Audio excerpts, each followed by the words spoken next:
ආයිබෝන් යාළුවෝ හැමෝටම අද මම ඔයාලට කියලා දෙන්නේ අපේ ඇඟේ ලෙඩ රෝග අඩු කරගෙන හොඳ පෝෂණයක් ලබා ගන්න පුළුවන් රසවත් පානයක් ලේසියෙන්ම හදාගන්නේ කොහොමද කියලා. ඇත්තටම යාළුවනේ අපිට මේකෙන් ගොඩක් විටමින් වර්ගයකට ලබා ගන්න පුළුවන්. අපි නම් බලමු වියදමක් නැතුව ගොඩක් රසට ලේසියෙන්ම මේක හදාගන්නේ කොහොමද කියලා. මම දැන් මේ විදියට සාමාන්‍ය ප්‍රමාණයට ඉදුණු කාමරංග ටිකක් ලෑස්ති කර ගන්නවා. මං කලින් කිව්වා වගේ යාළුවනේ මේ කාමරංගවල හොඳ විටමින් ප්‍රමාණයක් තියෙනවා. ඒ වගේම තමයි khනිජ ලවණත් අඩංගු වෙනවා.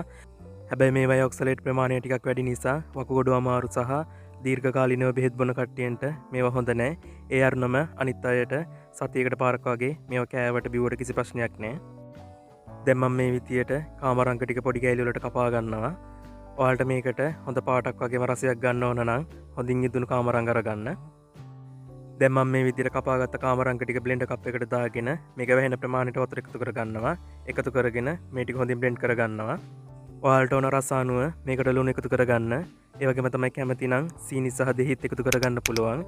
ඒ වගේම තමයි මේකෙන් කොලෙස්ටරෝල් සහ සීනි අඩු කරන නිසා ඒ දේවල් එකතු කරගන්න නැතුව බොන්න පුළුවන් නම් ගොඩක් හොඳයි.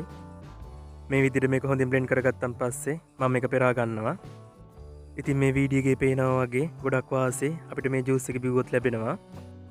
ඉතින් සමහර අය කියනවා කාමරංග කන්නම හොඳ නැහැ කියලා. ඇත්තටම කන්නම හොඳ නැත්තේ මේ වගේ ගමේ ගොඩේ හැදෙන කෑම නෙවෙයි. පිටරටින් ගේන වසවිසි පිරුණු කෑම. ඉතින් මම මේ ගෙන අප විස්තර වෙද මහත්මයකින් අහලා දැනගත්ත දේවල් සහ අන්තර්ජාලයෙන් හොයාගත්ත දේවල්.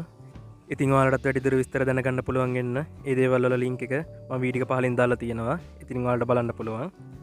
එහෙනම් යාළුවනේ ගොඩක් ස්තුතියි මගේ වීඩියෝ එක බැලුවට. තවත් ගොඩක් රසවත් වීඩියෝ එකක් අරගෙන ඉක්මනට මෙන්නම්. එතකන් යාළුවෝ හැමෝම පරිස්සමින් ඉන්න. හැමෝටම බුදු සරණයි දීපීටයි මං ගියා.